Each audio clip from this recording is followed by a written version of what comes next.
My name is Solomon Trend. I work for Universal Beneficial Amalgamated Insurance. I'm sure you've never heard of us. We are a clearinghouse for hundreds of small, independent insurance companies. I have been with the same company for 22 years and have never thought about changing jobs. The job is boring and fits my personality perfectly.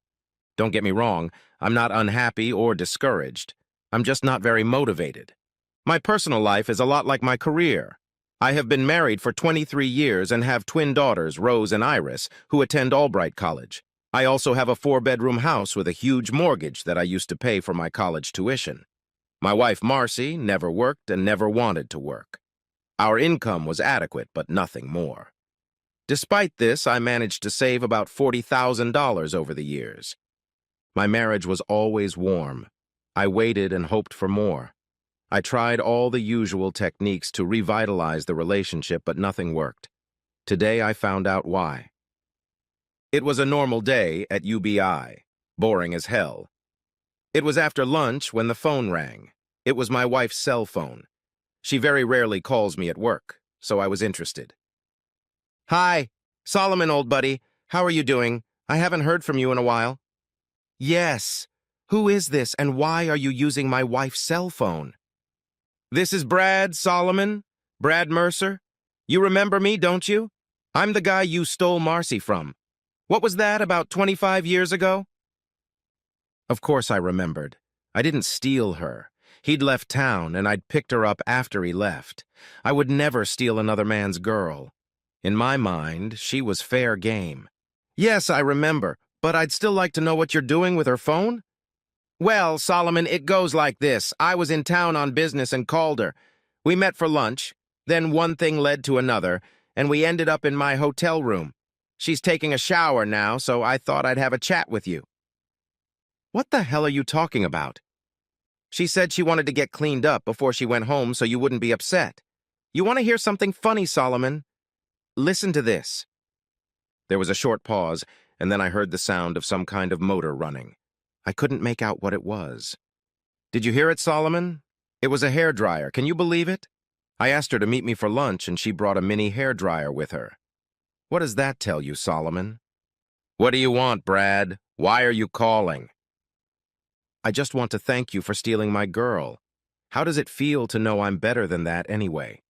You may be married to her, but her heart is still mine. Why else would she be here?" I disconnected the call and blocked the number. I didn't need to know anything else. That call answered a lot of questions I'd had over the past couple years. It took less than an hour to fire me and forward my paycheck and vacation pay to my brother in Huntsville. I went to the bank and cleared out all the accounts. I didn't pay off any credit cards or mortgages. I forwarded the first-class mail to my brother as well. I had just finished loading all the stuff into the car when Marcy arrived. "Solomon, what's going on? Why is your car full of stuff?" I was sitting at the kitchen table finishing my coffee when she placed several bags of groceries on the counter. "Oh, you noticed." There was silence for a moment as she began unloading the bags. Halfway through, she stopped and turned around. "Are you going to tell me what's going on?" She waited, spreading her arms out to the sides. I set my cup on the table and walked over to the counter. Digging through my purse, I pulled out a bright red metal mini hairdryer. I simply picked it up and waited for a reaction or explanation. She froze for a moment, then took a deep breath and quietly left the room. 5 minutes later, I was on the road heading for Huntsville. My brother Bob and his wife Barbara were happy to see me. It had been several years since we had gotten together. Bob and I chatted for a while Barbara prepared dinner. I managed to explain the whole situation without much emotional lapse. He seemed impressed that I took it all so calmly. I was exhausted after the long drive, so I headed home right after dinner. Bob was already up and gone when I got out of bed. He was working at the Toyota plant north of Huntsville. Barbara volunteered to drive me around town and help me get settled in. It wasn't that hard. I got a new driver's license and arranged to deliver mail to Bob's house. Barbara followed me to CarMax, and 20 minutes later I had a check for a Honda CR-V. As soon as Bob got home from work, we headed to the Rocket City RV Center. Barbara and I had lunch at the Olive Garden.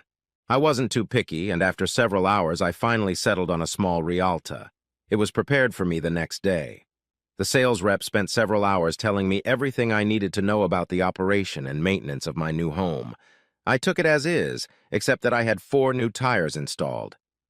Barbara was happy to help me put all the necessary items around the house, and Bob put together a small toolkit taken from his crowded garage.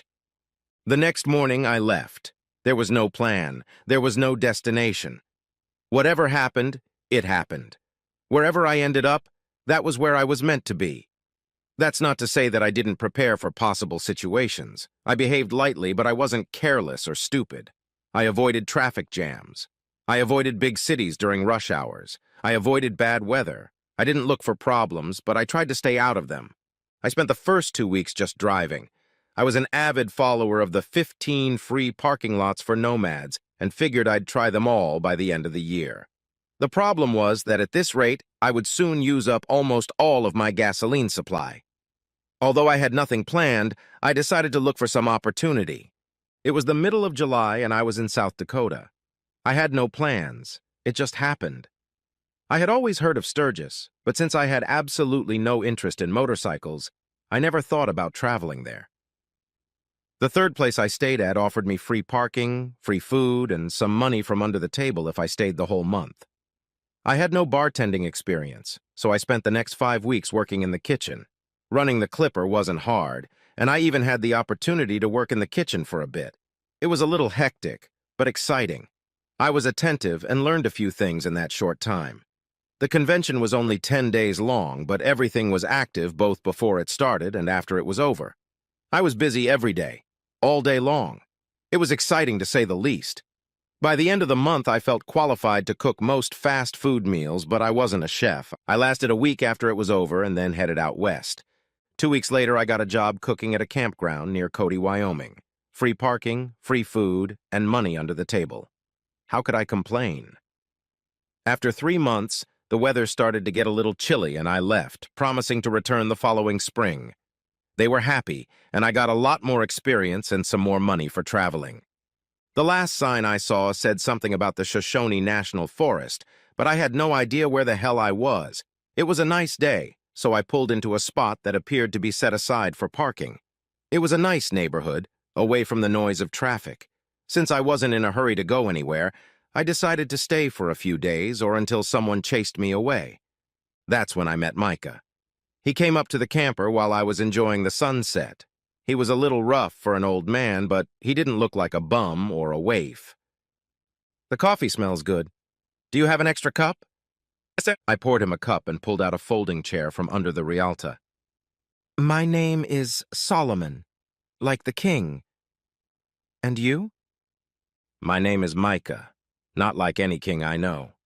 He smiled at his own wit. For a few minutes we sat and chatted about the weather, the view, and other insignificant things.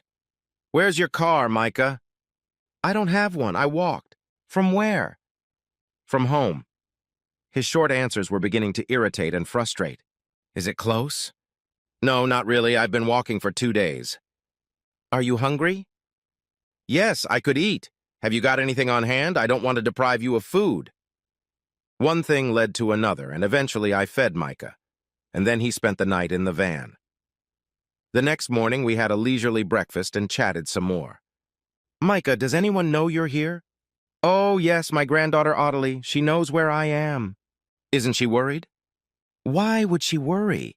I always come home." I was at a loss. "You know, Solomon, maybe I should go home. I need to change my underwear and put on some new socks." "Hey, a bath and a shave wouldn't hurt either, old man." 30 minutes later, Micah and I were on our way. The only town sign I could see said Lander, but I still didn't know where I was. I should have bought a GPS for the van before I left. Maybe I'll buy one for myself for Christmas. After an endless series of driving directions, we finally ended up in front of a cabin-type house, half stone, half log. Very picturesque, so to speak. She was standing on the porch waiting for us. She seemed to know we were coming, and I realized she did. "Thank you for bringing Saba home. I was afraid I was going to have to pick him up." She was tall, with bronze skin and black hair. I couldn't say anything else because she was dressed in loose jeans and flannel. The term Saba was an interesting one. "Did you know where he was?" Of course. I always know where he is. I have a tracker sewn into his jacket. The battery lasts a week, but I usually get it back after 3 days or so. He has dementia? Is that why he's wandering around? No, he's fine. We've had him checked several times. He just likes to walk in the woods. He's been doing it for 2 years now, and we haven't had any problems. It's true that sometimes I have to pick him up. If I tried to restrict him in any way, we'd have a problem. I held out my hand. By the way, my name is Solomon. I think I've spared you a trip. Ottilia, Micah is my grandfather. I appreciate you bringing him home, or did I already say that? Either way, come on in. I have hot coffee and cold beer. Your choice. Micah disappeared somewhere. I assumed he was taking a shower and changing his clothes. We talked for a while, and then Micah reappeared, freshly washed and shaved. Ottilie made dinner. For the first time in months, I ate at the table. It felt good. After lunch, Micah disappeared somewhere, and Ottilie gave me a tour of the property. They owned 640 acres of land, but most of it was wooded and mountainous. Not good for ranching or farming. However, it was beautiful here. Ottilie and I liked each other. Before I realized what had happened, I was invited to dinner and promised a hot shower and a regular bed for the night. A month later, I was still there. The winter was harsh, and Micah didn't like the snow. He spent the entire winter carving wood. He loved carving canes with unique patterns and handles. Of course, all the wood he used was from the property. I spent hours walking with him, weather permitting, looking for the items he needed. During the search, what caught my eye was the large number of cottonwoods growing all over the property. I happened to know that poplar bark carving had become very popular, but Mike was only interested in cane carving. Ottilie kept herself busy writing novels. She seemed to have a talent for it.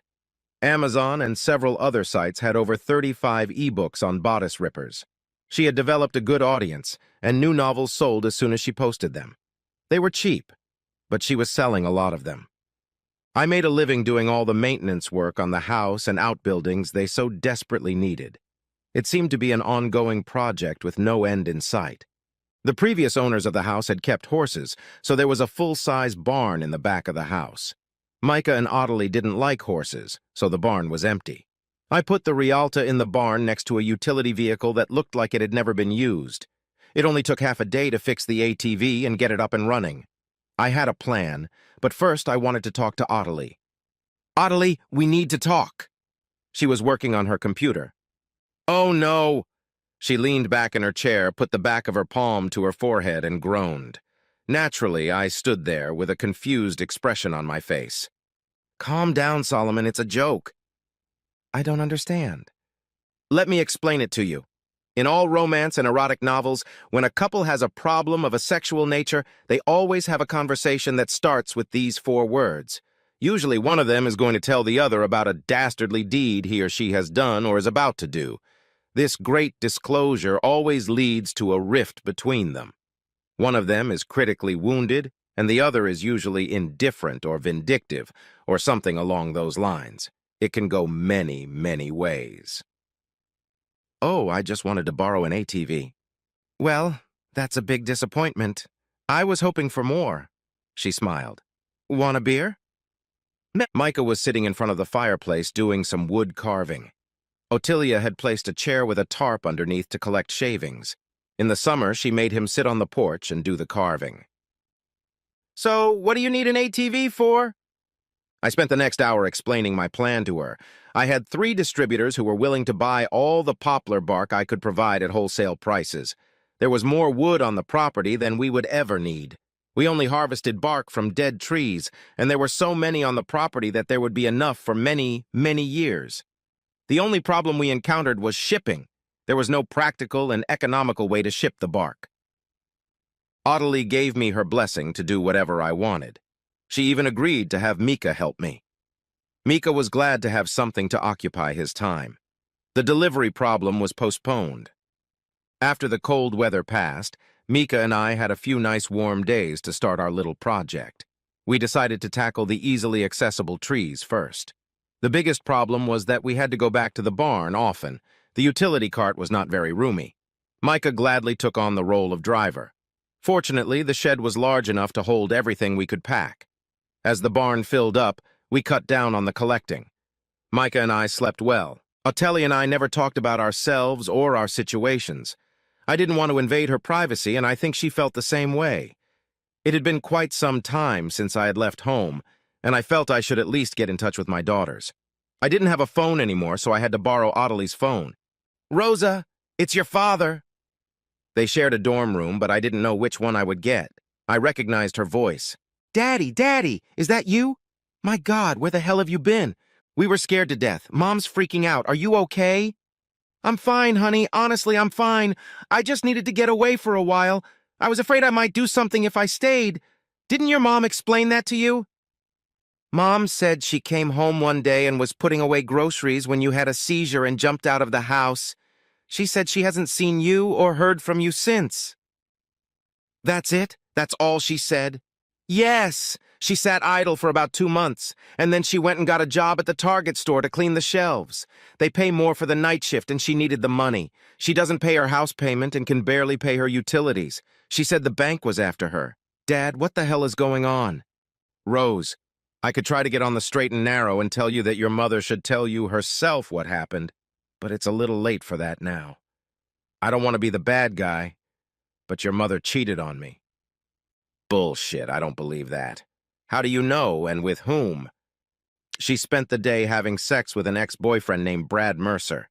While she was in his room taking a shower, he called me from her phone and bragged about it. When she got home, I kind of bumped into her, and she just walked out of the room. That's when I left." "What do you mean by kind of bumped into her?" "She brought a hairdryer with her when she went to meet him. Why would a woman take a hairdryer with her to meet an old friend? It was intentional, and she knows I know it." "Damn it, Dad. Iris and I are going to visit her this weekend. We're going to work things out. Can I call you back at this number?" "No, it belongs to a friend. I'll block your number after we hang up. I'll call you in a month or so." "Okay, take care of yourself. Bye." I didn't know it, but Ottilie was standing nearby and heard the whole conversation, only from one side, of course. That night, after Mika went to bed, Ottilie and I sat in front of the fireplace, drinking wine and making popcorn. Yes, I had firewood duties, too. "I'm sorry about what happened between you and your wife." "You overheard?" "Yes, I couldn't help it. I think I understand, but I don't want to invade your privacy." "That's okay. She cheated and I left. It wasn't a big deal anymore. But now that everything is out in the open, tell me about yourself. Tell me what a beautiful, energetic young Jewish girl hiding out in Wyoming is doing." "Wow, you missed 3 points out of 4. I'm not pretty, I'm not bright, and I'm not hiding. But I am Jewish, if that matters." "You're avoiding answering my question." She sighed. "My husband cheated on me and he was murdered." "Killed himself. What the hell does that mean?" She leaned over and whispered in my ear. "Micah killed that son of a bitch." I'm pretty sure I heard her giggle slightly. Now I knew why they were in Wyoming. Micah was hiding and she was just taking care of him. Nice setup.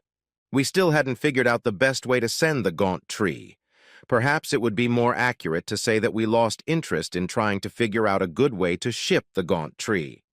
I haven't made any attempts to sell the wood other than initial contacts with a few distributors. I kind of just forgot about it. However, Micah and I got into the habit of harvesting it. It was a therapeutic activity for both of us. It was a nice day, and we decided that instead of harvesting, we would spend our time clearing a few trails to get to the hard-to-reach trees. By the end of the day, we were both completely exhausted and were surprised to find the barn empty when we returned. Ottilie was smiling as we dragged ourselves onto the porch. She'd made a beer, though it was chilly enough for coffee. "What's wrong?" She was still smiling. "2 guys from Smoky Mountain Timber came here right after you left in your truck this morning. I showed him what was in the barn, and he wrote me a check for $4,800. They loaded it up and left before noon. I didn't know how much it was worth. I hope I did it right." Micah and I clapped at each other. It was strange doing that to a 70-year-old man from New Jersey. Otelia took it as a sign that it was okay. I had no idea how much it was worth, but as far as I was concerned, it was found money. It had been a good day. Now we were to fill the barn again. It was time to check on my daughters. "Hi, Rose. It's your daddy. Thought I'd check on you and see how things are going." Not so good, I'm afraid. Iris is here, so let me put you on speakerphone. How bad? Mom's in jail? Good! I'm all ears. We talked to Mom after our last conversation. She knew absolutely nothing about the phone call the guy made. She admitted that she was there and that they had sex, but she didn't know what he did or why he did it. 2 days later, she was arrested. Okay, but what was she arrested for? She shot him 5 times! Was he dead? No. She used your old .22 caliber revolver with hollow point bullets. She shot him 5 times just below his navel. It didn't kill him, but it sure messed up his plumbing. There were 6 bullets in him. Yes. That's what's funny. After she shot him, she called 911, and while she was on the phone, she deliberately shot herself in the leg. That doesn't make sense. We didn't think so either. She told us later that she did it so she'd have something to remember. Should I go home? No, she'll be out on bail in a couple days. I don't think she really wants to see you right now. She's sorry for what she did, but she doesn't want to talk about it with me and Iris, let alone you. Good. Well, I'll leave it at that then. I'll call you back a little later. Oh, Dad, one more thing. We think she's going to file for divorce. She said you probably wouldn't do it, and she's decided she's going to do it herself. She refused to discuss it further. The bank took the house. Life goes on. Things have mostly settled down. Audley went back to writing, and Mika and I went back to bark harvesting. The weather was nice, and we took advantage of it. And then I got the conversation from Micah. I wasn't expecting that. He hit me when we were on our lunch break. Solomon, my good friend, you're not carrying your share of the load. What are you talking about, old man? I do twice as much work as you do. That's not what I'm talking about. I mean at the lodge. I don't understand. There's not much work there. Audley takes care of just about everything, and when I try to help, she pushes me away. That's not what I meant either, damn it. Solomon, Audley is a grown woman in her prime. She needs male comfort. She needs strong arms and a warm body. You are the best and virtually the only candidate for the job. It's time for you to step up and be a man. Damn it, Micah. You're not implying what I think you're implying? You want me to sleep with your granddaughter? Hell, how do you know maybe she likes me? She's never said anything. Of course not, you idiot. She's waiting for you to make the first move. And what if she turns me down? What am I going to do then? I'll have to leave, and I don't want that. I like it here, and I don't want to ruin it. Solomon, trust me. She will not refuse you. Enough said. Let's get back to work. Micah was right, of course. There was no great revelation, no enlightening conversation. That evening, Audley and I simply bowed out and retired to her room. I moved into it the next morning. It was different, but still the same old thing. She looked content and I was ecstatic. Micah had been smiling all week. The weather was starting to warm up. Over the winter, we hadn't had time to trim the bark. When it was tolerable, we worked. The rest of the time, we rested. Mika worked on his canes and I tried my hand at bark carving. Learning on my own with online videos was fun. I used up a lot of Band-Aids. Audley was still writing her novels. The next week, things came to a screeching halt. Micah and I were picking out some trees to harvest next month. As we climbed the hill overlooking the cabin, we saw a state police car and 2 black sedans parked in front of it. We watched Audley chatting with several visitors for a while. She was acting very expressive, waving her arms and stomping her feet. It seemed very serious to me, but Mika was kind of laughing. Eventually, the 2 men talked her into letting them into the house, I assumed, to look around. I was sure they weren't looking for me because I hadn't done anything wrong. About Micah, on the other hand, I wasn't so sure. Micah, do you remember the place where we first met? He looked at me, smiled, and nodded his head. Can you meet me there in 2 days? He repeated his nonverbal answer. Micah took the few snacks we had with us, all the water, and quietly disappeared over the hill.